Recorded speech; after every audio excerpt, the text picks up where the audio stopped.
Hello everyone, welcome to learning science. आज हम जो है पहले वाले वीडियो का रिमेनिंग पार्ट करते हैं जिसमें हम डीसी लोड लाइन के बारे में पढ़ रहे थे। डीसी लोड लाइन का एनालिसिस कर रहे थे ट्रांजिस्टर में। तो सबसे पहले हम फिगर को ड्रॉ करेंगे। हमें क्या करना है, हमें जो है एक्स एक्सिस पर वोल्टेज लेना है कॉमन इमिटर वाला, और वाई एक्सिस पर हमें करंट लेना है जो कि मिली एम्पायर में होगा। कलेक्टर का करंट हम लेंगे, ठीक है। और ये कलेक्टर इमिटर का वोल्टेज होगा, कॉमन इमिटर नहीं। और यहाँ पर हमें इसका कर्व जो है कुछ ऐसे मिलेगा। अलग अलग करंट के वैल्यू के लिए ये कर्व है। तो कर्व जो है हमें कुछ ऐसे मिलेगा। ये पहला वाला कर्व है जिसमें करंट है 10 माइक्रो एम्पायर। ये दूसरा कर्व है जिसमें करंट है 20 माइक्रो एम्पायर। ये माइक्रो होता है ना सिंबल। और उसी तरीके से 30 एंड 40 माइक्रो एम्पायर जो है ये हमारे अलग अलग करंट के लिए कर्व है VCE का, अलग अलग बेस करंट के लिए। इसको हम कैरेक्टरिस्टिक्स कहते हैं, ठीक है। वोल्टेज और करंट का कर्व है ना। जब हमारा करंट 0 होगा तब हमारा वोल्टेज होगा VCC, एंड जब हमारा वोल्टेज VCE 0 होगा तब हमारा करंट होगा VCC डिवाइडेड बाय RL। ये हमने पहले वाले वीडियो में किया था। और जब हम इन दोनों पॉइंट्स को कनेक्ट करेंगे तो हमें जो है डीसी लोड लाइन मिलेगा। क्या मिलेगा? डीसी लोड लाइन मिलेगा। और यहाँ पर जो कर्व और लाइन है वो एक दूसरे को इंटरसेक्ट कर रही है, और इस पॉइंट को हम क्वीसेंट पॉइंट कहते हैं या क्यू पॉइंट कहते हैं, जो कि होगा Q1, Q2, Q3 and so on. ये ग्राफ थोड़ा सा अजीब सा बनाया, बुक में से बनाना, ठीक है। तो वही चीज बुक में भी लिखा है। जो स्लोप होगा इस लाइन का वो होगा हमारा नेगेटिव ऑफ 1/1 RL, और वो जो है हमारे रेजिस्टर के वैल्यू को डिसाइड करेगा, RL के वैल्यू को डिसाइड करेगा ये लाइन, ठीक है। पहले वाला जो इसके आगे वाला पार्ट है वो पहले दिया है। Since this resistance is the DC load of the amplifier, ये जो रेजिस्टेंस है वो लोड रेजिस्टेंस है ना, डीसी लोड है हमारे एम्पलीफायर का, तो हम इसको डीसी लोड लाइन भी कहते हैं। The intersection of load line with output characteristic, और ये पॉइंट जहां पर इंटरसेक्ट हो रहा है लोड लाइन और आउटपुट कैरेक्टरिस्टिक, उसे हम क्या कहते हैं? उस पॉइंट को, ठीक है, इंटरसेक्शन के पॉइंट को हम क्या कहते हैं? ऑपरेटिंग पॉइंट्स कहते हैं। और उसको हम डिनोट करेंगे Q1, Q2, Q3 एक्सेट्रा के साथ। और ये जो है यहाँ पर फिगर में दिखाया है। ये जो कैरेक्टरिस्टिक कर्व है अलग अलग बेस करंट के लिए, ये इंटरसेक्ट कर रहा है हमारे डीसी लोड लाइन को। उन पॉइंट्स को हम Q1, Q2, Q3 से डिनोट करेंगे। और ये जो ऑपरेटिंग पॉइंट है in the absence of signal is known as quiescent point और simply Q point of the device. और जब कभी सिग्नल नहीं होता है, पहले हमने फिगर में दिखाया था नो सिग्नल वाला कंडीशन, उस वक्त ऑपरेटिंग पॉइंट को, Q को, ठीक है, ऑपरेटिंग पॉइंट को हम क्या कहते हैं? क्वीसेंट पॉइंट या Q पॉइंट कहते हैं। और जो पर्टिकुलर Q पॉइंट होगा जिस पे डिवाइस हमारा ऑपरेट करेगा वो जो है बेस करंट पर डिपेंड होगा, ठीक है। इस बेस करंट पर डिपेंड होगा पर्टिकुलर एक खास ऑपरेटिंग पॉइंट हमारा, Q पॉइंट हमारा।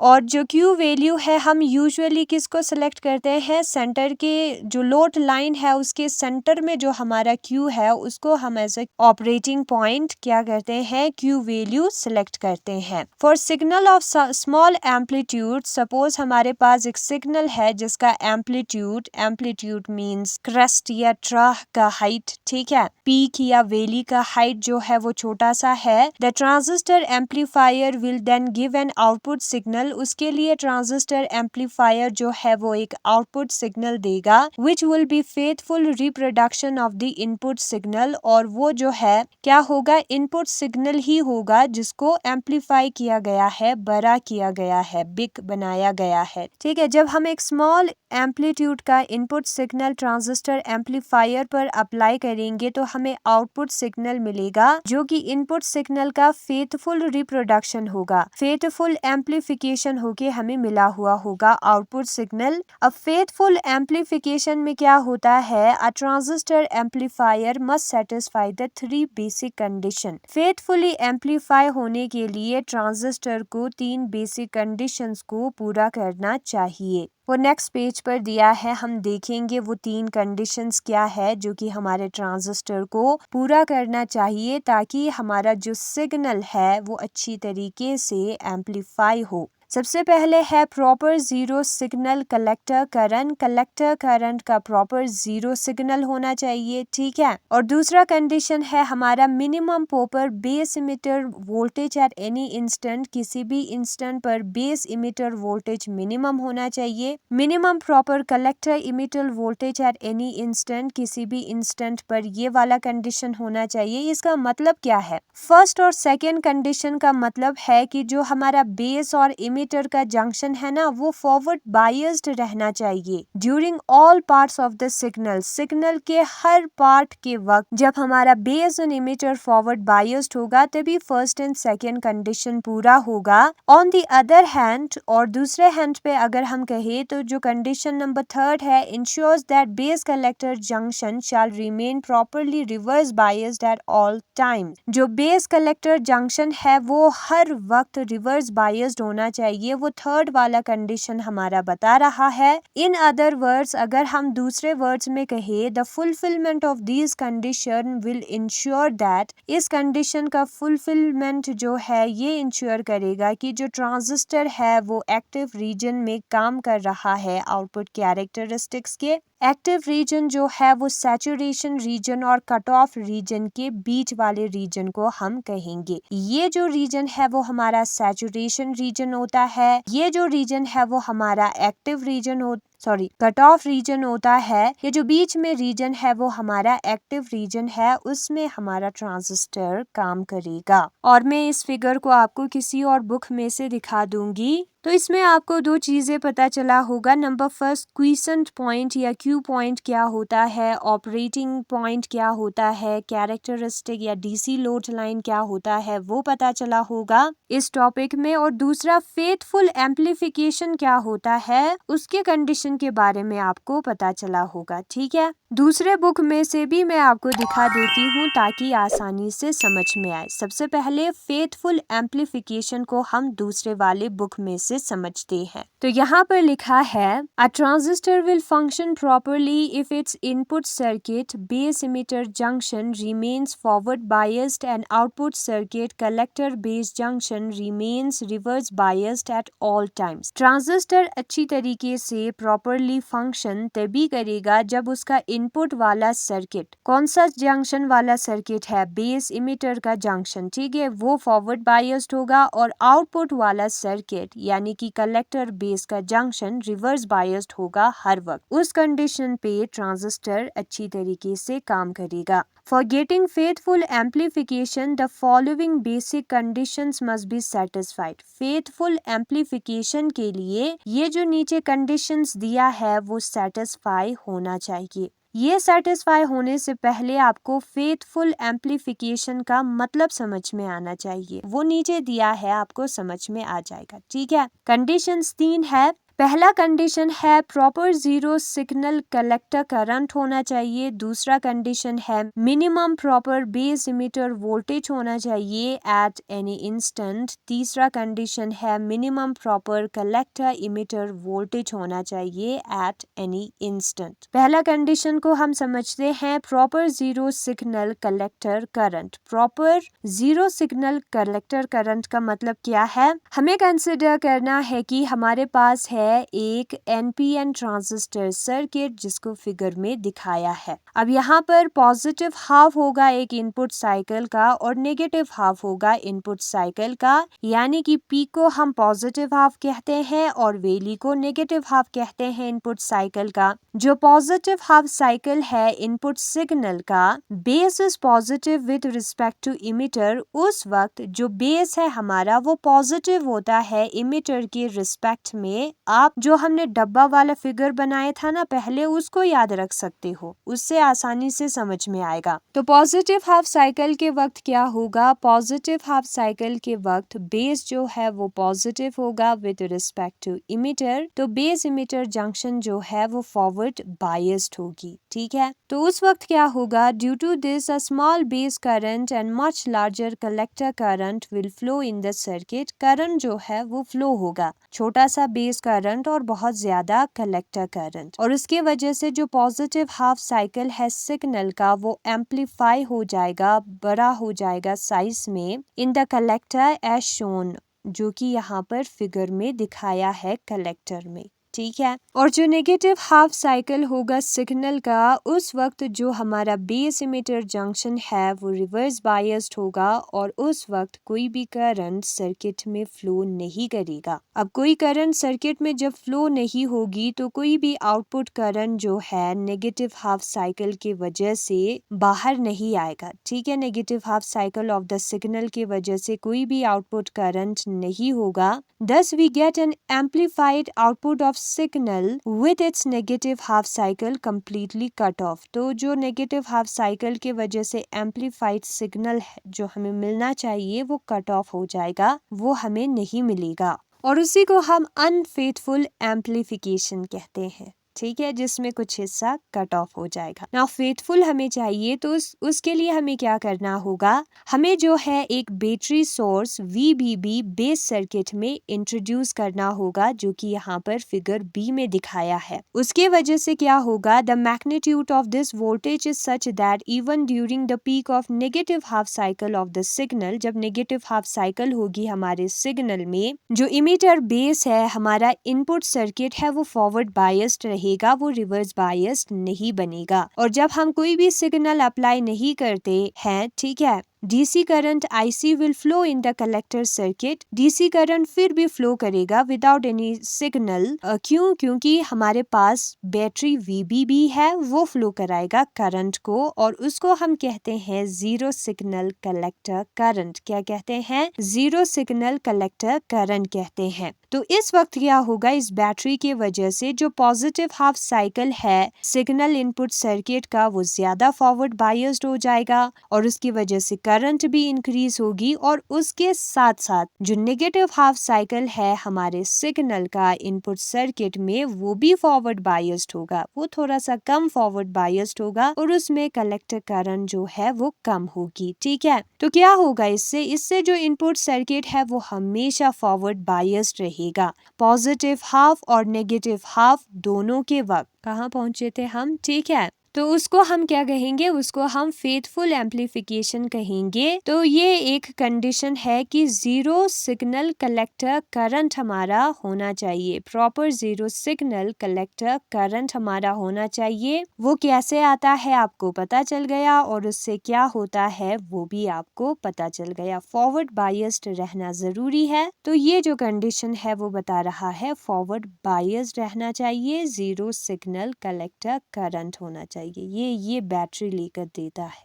ठीक है, तो हम यहाँ पर पहुंचे थे, हमें फेथफुल एम्पलीफिकेशन मिलेगा। तो वही लिखा है, for faithful amplification proper zero signal collector current must flow. Zero signal collector current जो है वो फ्लो करना चाहिए, और जो वैल्यू होगा जीरो सिग्नल कलेक्टर करंट का वो मैक्सिमम कलेक्टर करंट के कम से कम बराबर हो, due to the signal alone, signal जो अलोन प्रोड्यूस करता है। ठीक है, तो जीरो सिग्नल कलेक्टर करंट जो है वो कम से कम एटलीस्ट मैक्सिमम कलेक्टर करंट के बराबर होना चाहिए, उससे बड़ा भी हो सकता है, ड्यू टू सिग्नल अलोन, जो सिग्नल अलोन की वजह से होगा जो कलेक्टर करंट है वो। ठीक है, तो यहाँ पर एग्जाम्पल दिया है, सपोज हमने एक सिग्नल अप्लाई कर दिया ट्रांजिस्टर के बेस को, और उसने जो है हमें पी कलेक्टर करंट दिया 1.5 मिली एम्पायर का। तो जो हमारा जीरो सिग्नल कलेक्टर करंट है वो कम से कम 1.5 मिली एम्पायर के बराबर होना चाहिए, ताकि so that even during the peak of negative half cycle of the signal, जब हमारा नेगेटिव हाफ साइकिल चल रहा होगा सिग्नल का, उसके पीक के वक्त there is no cut off as shown in figure A, कोई कट ऑफ ना हो जैसे फिगर ए में दिखाया है वैसे। तो ये हमारा फिगर है, और यहाँ पर कोई कट ऑफ नहीं हो रहा है। ठीक है, नाउ अगर हमारा जीरो सिग्नल कलेक्टर करंट 1.5 मिली एम्पायर से कम हुआ, जो कि नहीं होना चाहिए, सपोज 1 मिली एम्पायर हो गया, तब क्या होगा, जो नेगेटिव हाफ साइकिल है सिग्नल का वो कट ऑफ हो जाएगा, ये जो शेडेड पोर्शन है वो नहीं आ जाएगा, वो नहीं आएगा एम्पलीफिकेशन के बाद। ठीक है, will be cut off in the output, output में कट ऑफ हो जाएगा जो कि यहाँ पर फिगर में दिखाया है। तो इसलिए कम से कम कितना होना चाहिए, 1.5 मिली एम्पायर होना चाहिए। फिर उसके बाद यहाँ पर दूसरा कंडीशन भी बताया है, minimum proper base emitter voltage होना चाहिए। क्या होना चाहिए, minimum proper base emitter voltage. जो पोटेंशियल बैरियर है जर्मेनियम के ट्रांजिस्टर का वो होता है 0.5 वोल्ट, सिलिकॉन के ट्रांजिस्टर का होता है 0.7 वोल्ट। अब जो बेस करंट है वो बहुत ही कम होना चाहिए until the input voltage overcomes the potential barrier as the base emitter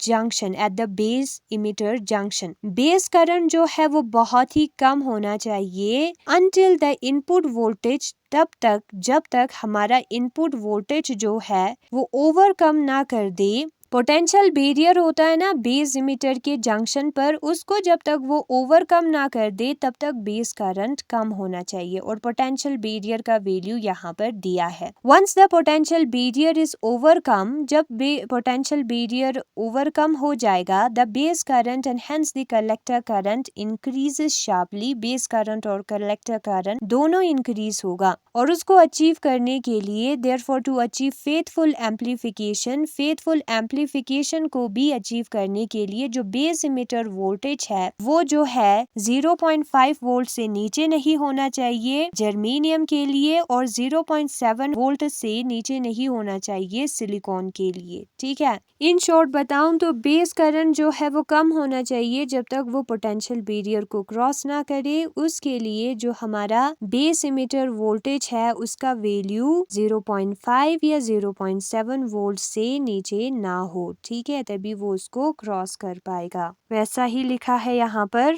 फिर कलेक्टर इमिटर वोल्टेज भी मिनिमम होना चाहिए, minimum proper collector emitter voltage होना चाहिए। इसका मतलब क्या है, जो नी वोल्टेज है जर्मेनियम के लिए वो 0.5 वोल्ट होगा, सिलिकॉन के लिए 1 वोल्ट। फेथफुल एम्प्लीफिकेशन के लिए VCE जो है इन वैल्यूज से कम ना हो। ठीक है, जब VCE जो है जर्मेनियम के लिए 0.5 वोल्ट से कम होगा या सिलिकॉन के लिए 1 वोल्ट से कम होगा, उस वक्त जो कलेक्टर बेस जंक्शन है वो अच्छी तरीके से रिवर्स बायस्ड नहीं होगा। एंड जब वो अच्छी तरीके से रिवर्स बायस्ड नहीं होगा तब कलेक्टर जो है वो चार्ज कैरियर्स को अट्रैक्ट नहीं कर पाएगा जो कि इमिटर से आए हुए हैं और लार्ज पोर्शन जो है वो बेस में बच जाएगा। तो this decreases the collector current while base current increases, और उसके वजह से कलेक्टर करंट कम हो जाएगा और बेस करंट इंक्रीज हो जाएगा और उसके वजह से बीटा फॉल हो जाएगा। दूसरे वर्ड्स में अगर हम कहें